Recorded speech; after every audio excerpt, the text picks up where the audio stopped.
Senior নয় তো থাপড়াইতাম যে একেবারে এখন ভদ্র হয়ে যাইতো। কারণ এইসব বেয়াদবদেরকে ভদ্র করা মানে আমার কাছে কোনো ব্যাপারই না। শাহরিয়ার নাজিম জয় ভাইকে দেখলাম যে ওই যে একটা মেয়ে সাকিবকে নিয়ে ভাইরাল হওয়ার চেষ্টা করছে, সে ডক্টর এবং অভিনেত্রী মিলে গেছে, বিয়ে হলে টিকবে না, উনি কিভাবে জানলো? সে আমাকে ওই যে একটা মেয়ে বললো, তার সঙ্গে আমি 4টা শো করেছি। গত পরশুদিন সে আমাকে টেক্সট করেছে, সে নিকেতনে এসেছে, মিষ্টি কই আছে আসো, চলো লং ড্রাইভে যাই, আমরা ঘুরে আসি। মিডিয়ার সামনে ভাবটা নিলে ওই যে একটা মেয়ে, সে আমাকে চিনেই না। আমি যদি বলি যে ওই যে একটা ছিল না, আমি হচ্ছে মানে ওটা যদি উনি সিনিয়র নয় তো থাপড়াইতাম যে একেবারে এখন ভদ্র হয়ে যাইতো।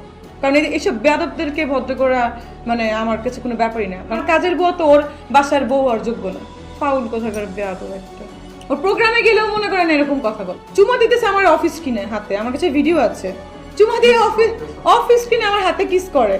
অনেক নেগেটিভ কথা মানে বলেছে যে আপনার তো এরকম বয়ফ্রেন্ড আছে সিনেমা বানানোর। আমার হাউসে আমি যতগুলো সিনেমা করেছি সবগুলো ফাইন্যান্সার বাইরে ছিল, স্পন্সার ছিল। I had a lots of sponsor, I had a financer. আমি তো বলি না আমার টাকা দিয়ে আমি করেছি। এটা কেমন কথা যে কোথা থেকে টাকা পাইলো? টাকা কি পাওয়া লাগে আসলে? তোমার যদি মেধা থাকে তোমার টাকা অটোমেটিক্যালি আসবে।